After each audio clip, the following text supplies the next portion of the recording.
Paul Romer was born in 1955 in Denver, Colorado.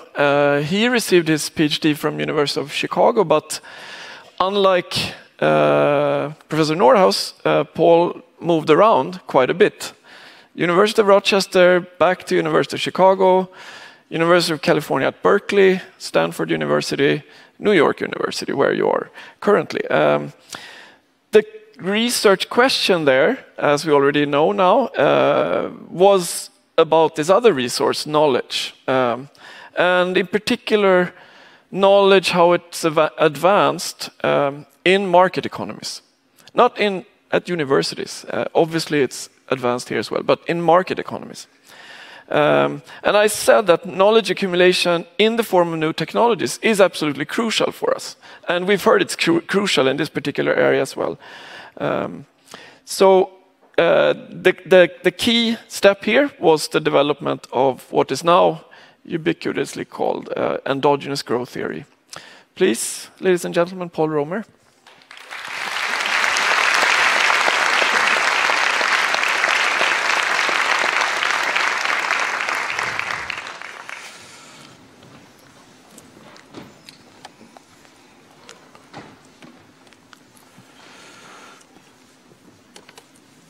I too will rely on technology, and as a designated advocate for technology, you can count on it failing me at some point during the talk.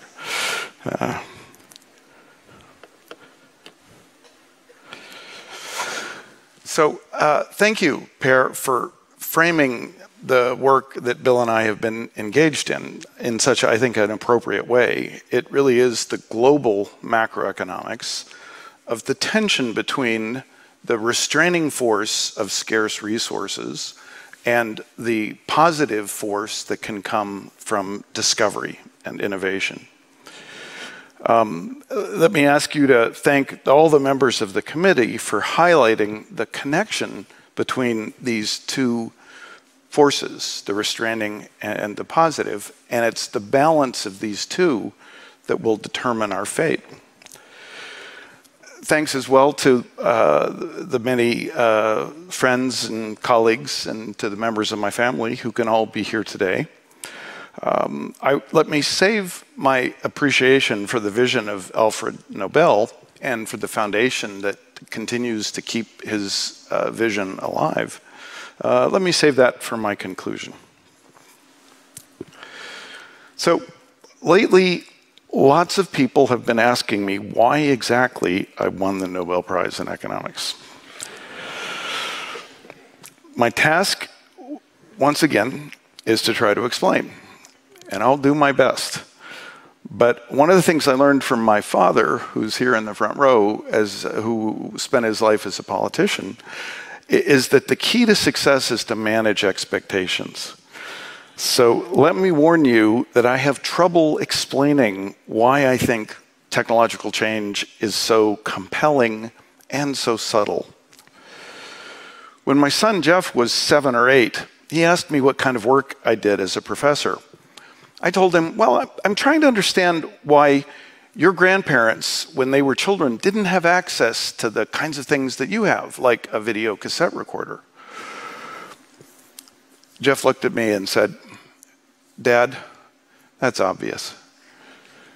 When Nanny and Granddad were kids, the video cassette recorder hadn't been invented yet. Is there anything else from your work that I can help you with?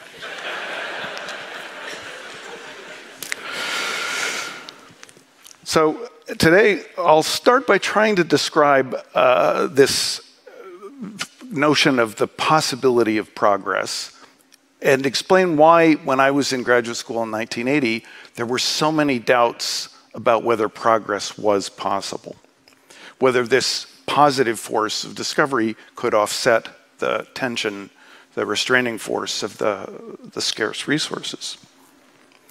Then I'll describe the theory I developed to try and show that progress is indeed possible, at least in principle. I'll turn after that to the description of two practical suggestions that emerge from this theory, analogous to Bill's suggestion about the carbon tax.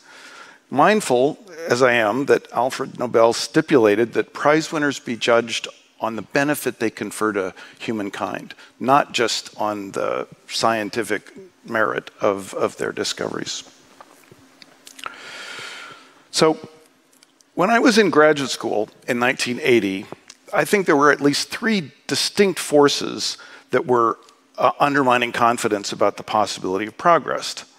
One was a growing list of negative side effects from unanticipated negative side effects from what seemed like positive technological discoveries.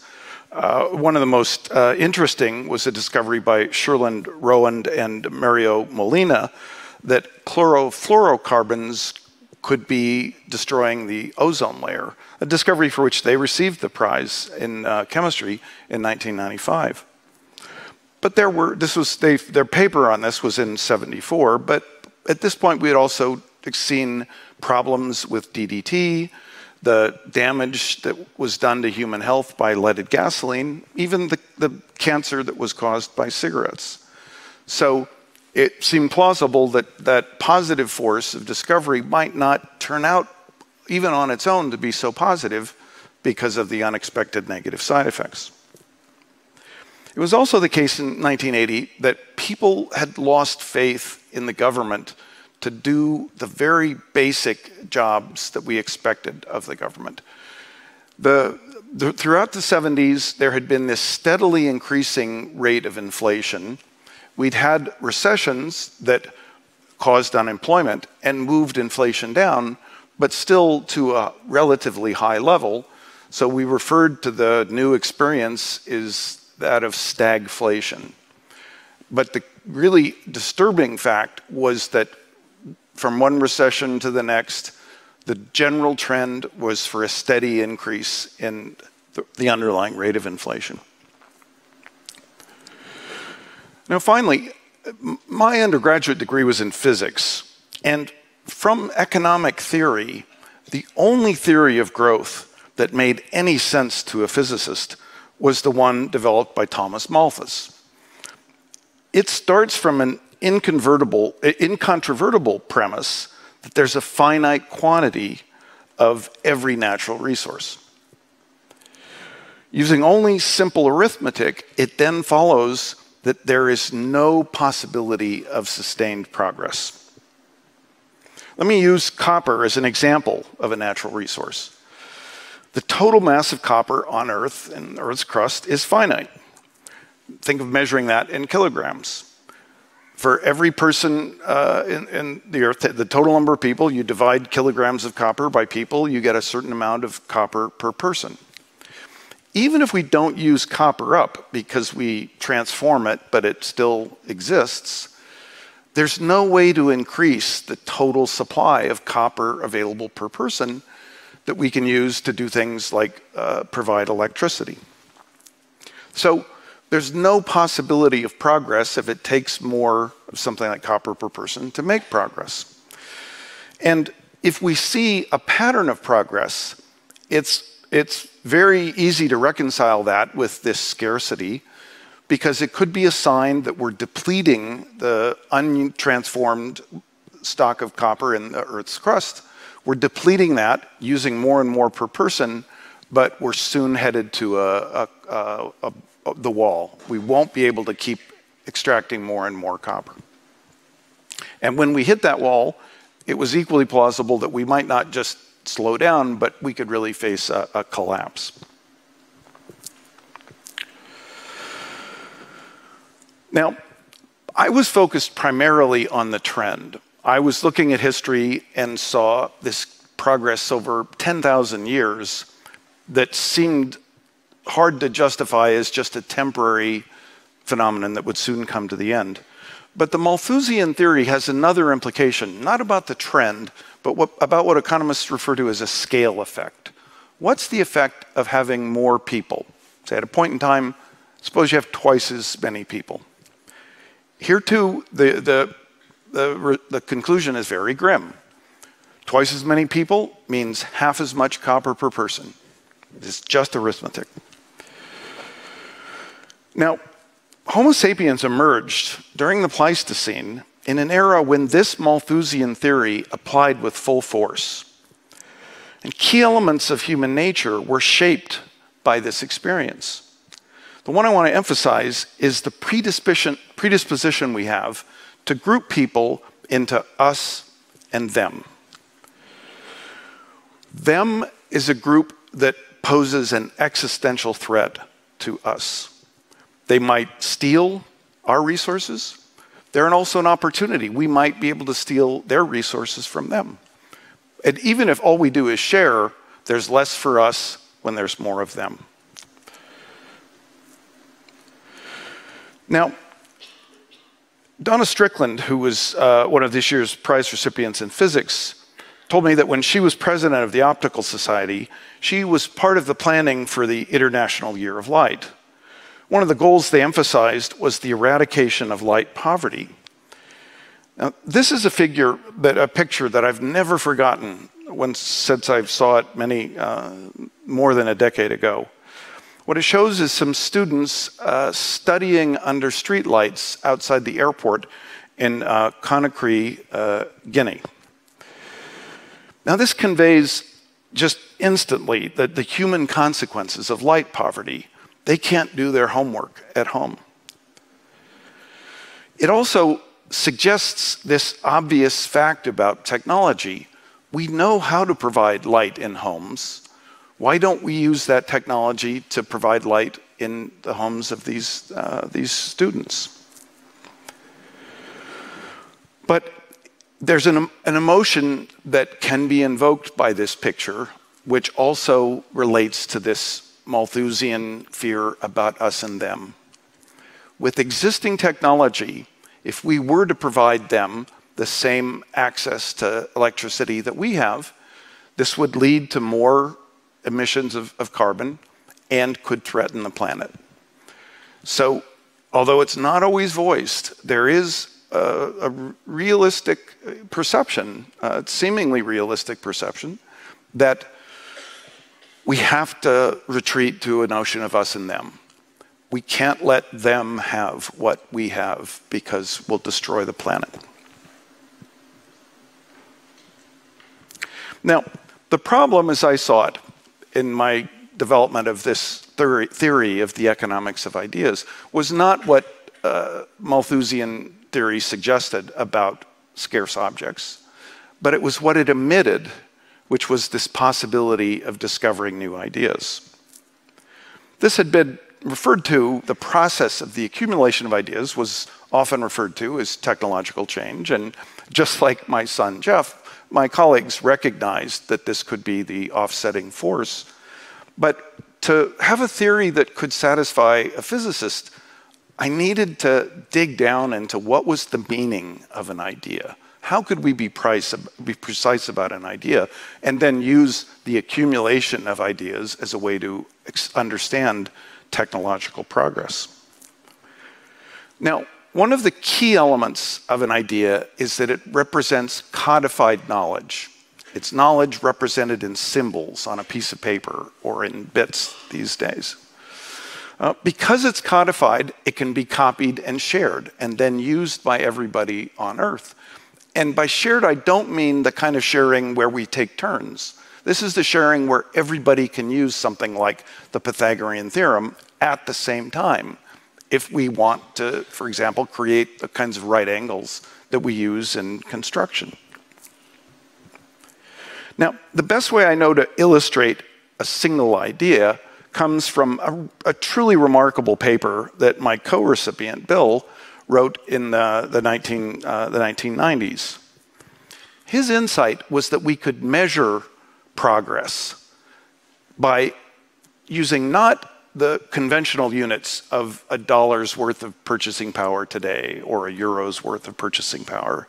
We could measure output per person in the kind of units that a physicist would recognize, lumen hours. Now, think of a lumen as the light that's produced by a candle.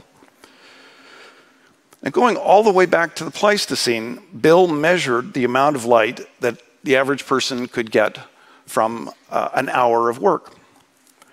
There's no way for me to improve on his words from this paper. I have performed a number of experiments with sesame oil and lamps purportedly dating from Roman times. See the appendix.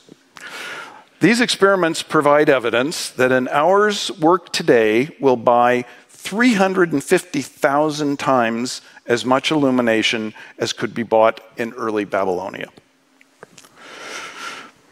That's real progress. And when you look at the pattern of progress, most of it comes in the very recent period, the period since the Industrial Revolution and since the scientific revolution. Now, in this paper, there's one data point which represents the roughly tenfold increase in the amount of light that we could extract from a gas flame that was the result of burning that flame inside what was called a mantle. Now, my reaction to that was, what in the world is a mantle? And what's the physics behind the process whereby it coaxes 10 times as much light out of a gas flame? This picture illustrates the difference between an open gas flame and a mantle. And it's hard to see, but if you look at a physical mantle, what you notice is that it's a metal cage. And burning the flame inside the cage heats up the metal to the point of incandescence, which means that the metal glows with this bright white light that you see in the picture. Now, the man who discovered this, Welsbach, could take that insight and then put it to use in streetlights all over the world, long before Edison discovered how to make a wire incandescent by running electricity through it. But Welsbach could share this idea with everybody in the world who had access to a gas streetlight because it was codified knowledge, which could then be spread and was copied all throughout the world. Now, there's another concept that I need to flesh out about related to ideas, which is what computer scientists refer to as combinatorial explosion. If you have a number of elements that you can combine, you have 10 elements and combine them, we can calculate how many combinations can you make. If you have 20, we can calculate again. Combinatorial explosion is a summary of the fact that the number of combinations explodes as you take more and more raw different elements that you can use to combine them. So when, for example, we think about all the possible peptides you can make out of amino acids, there's this immense, just unbelievably large set of peptides that are, peptides that you can create out of 50 amino acid or amino acid units. And this year's chemistry prize is about methods for creating libraries of all of these peptides and exploring them using new kind of methods, including those motivated by evolution. When Welsbach was trying to find the right mix of metals for his mantle, he tried a number of different metals and mixtures. And again, the number of possible mixtures explodes as you think of more and more metals. So an idea is codified knowledge about the properties of one from an almost infinite set of possibilities. And when you define an idea that way, it's immediately obvious that the discovery of new ideas from these almost infinite sets of possibilities could offset the scarce resources implied by the Malthusian analysis. So, to understand the difference this makes, look again at this picture. If more light gives these students the chance to study, to go work in science, they may discover something like the mantle, and they may provide a benefit to us that could more than offset the costs of additional mitigation of, or avoidance of carbon emissions. So ideas mean that people are no longer our rivals. They can be our allies. And this suggests a very important possibility that we can take the set of us and expand it.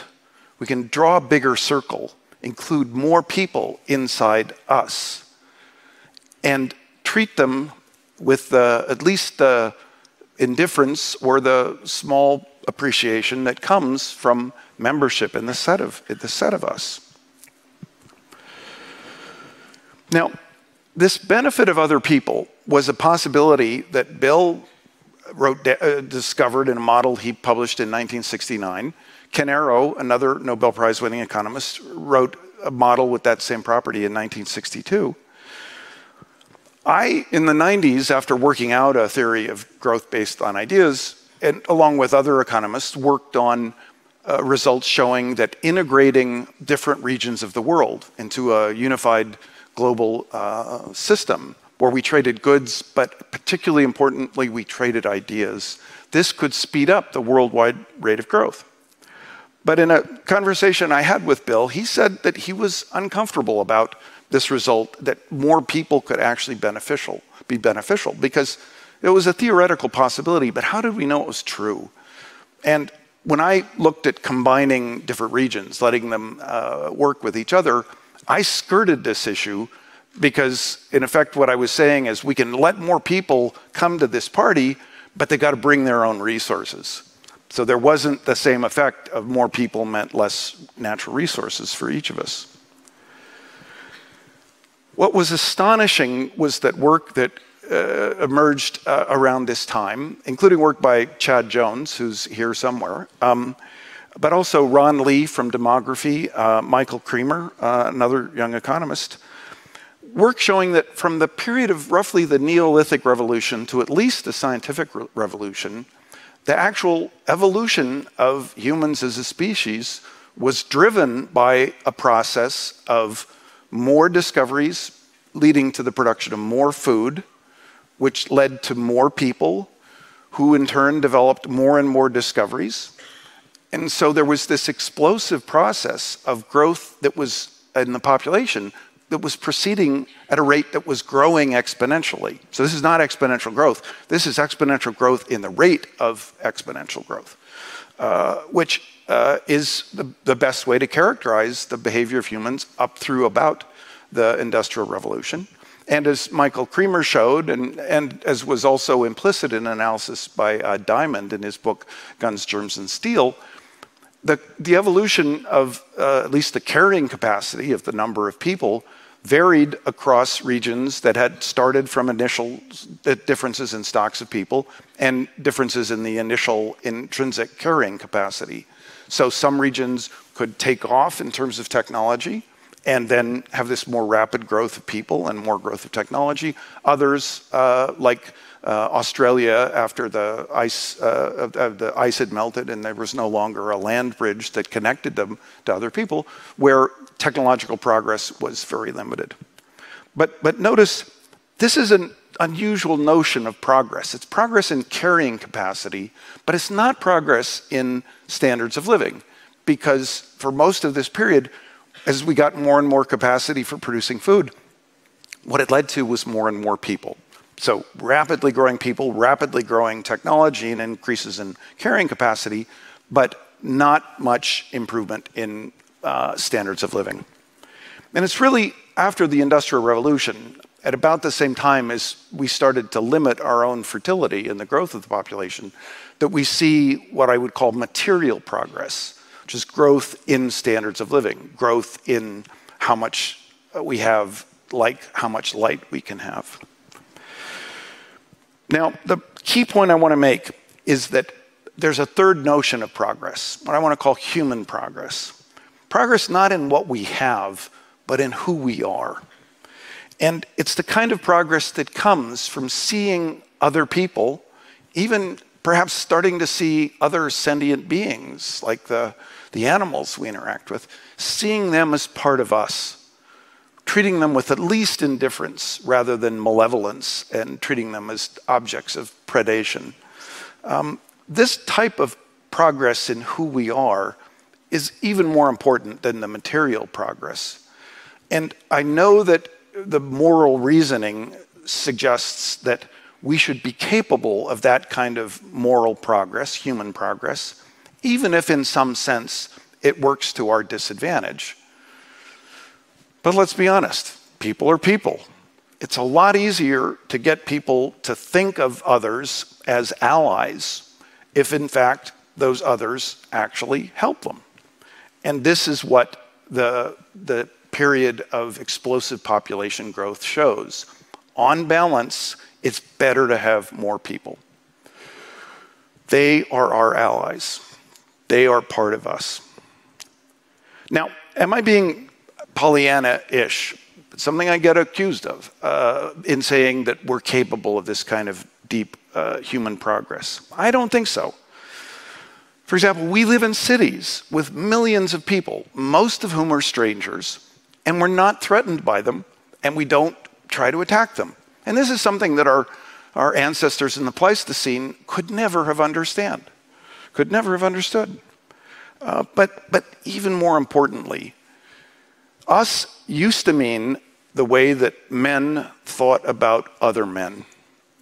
And we're in the process of a fundamental change in our human nature and make a fundamental improvement along the lines of human progress, because we now recognize that women belong as full members of us. We're a long way from full equality in terms of respect and dignity, but the direction is unambiguous. We've made some progress on this dimension, and the direction is unambiguous. And again, this shouldn't have required any personal benefit. It shouldn't have required self-interest to demand this kind of human progress.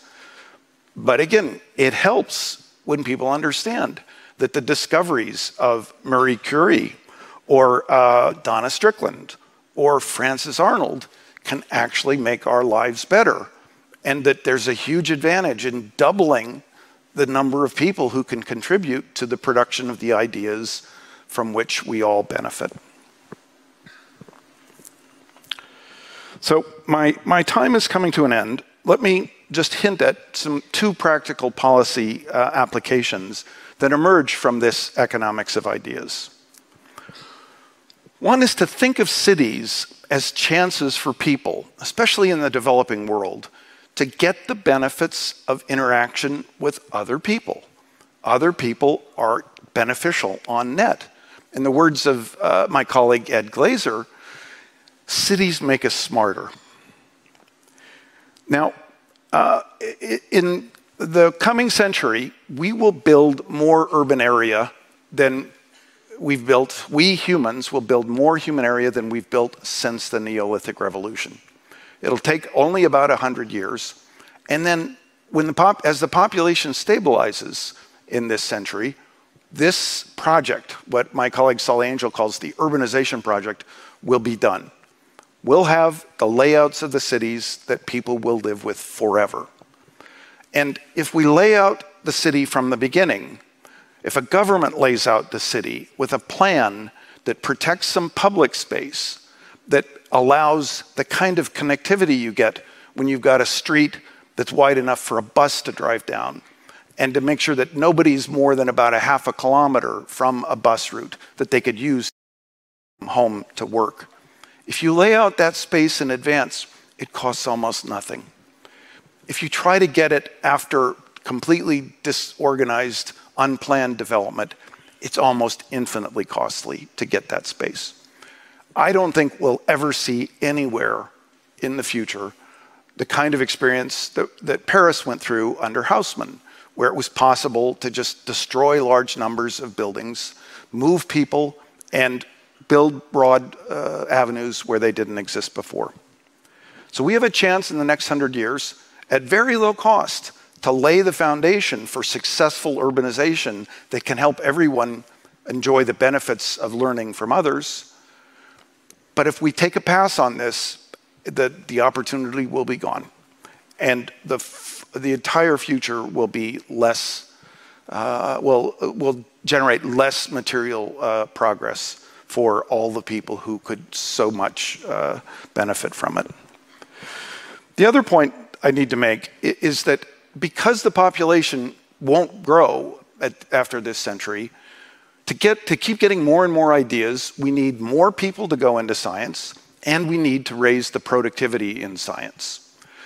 One of the interesting things that I looked at in the data about Nobel Prize winners is in the 1900s, the first decade and the second decade of the 20th century, something like 6%, only 6% of the recipients were from the United States. No, I think even 3% in the first 20 years.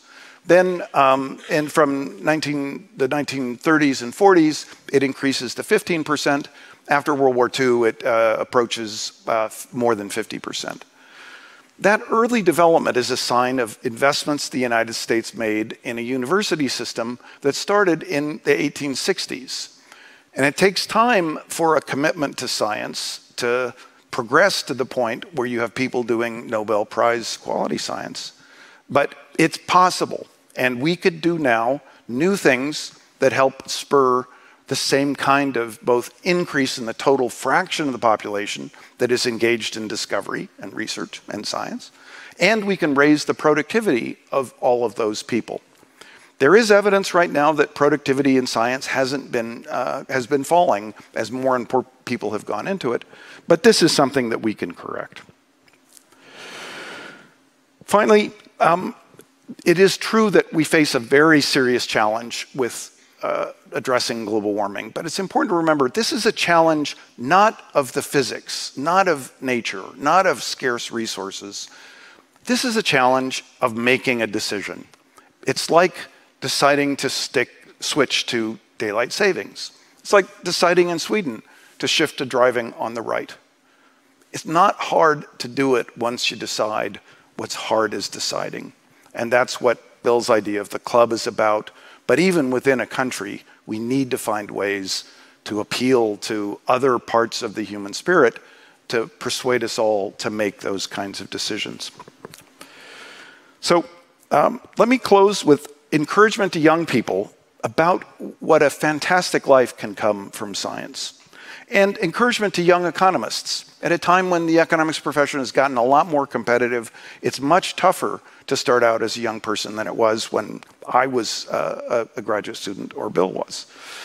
But remember that there is an enormous opportunity in economics to start to explore these broader notions of progress, the broader side of human nature that includes the kind of things that William Faulkner talked about in his Nobel speech. Love and honor, pity and pride, and compassion and sacrifice.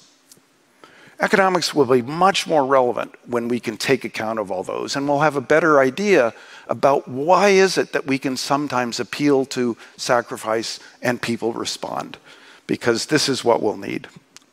So let me close by expressing my deep appreciation for the system of prizes that Alfred Nobel established and that the Nobel Foundation has sustained, a system for celebrating all the types of intellectual inquiry that emerged from the period we call the Enlightenment. And remember, there's a reason we call it the Enlightenment. So yes, let there be light. Let there be light in daily life. But let there be light too in our spirits and our souls. Thank you.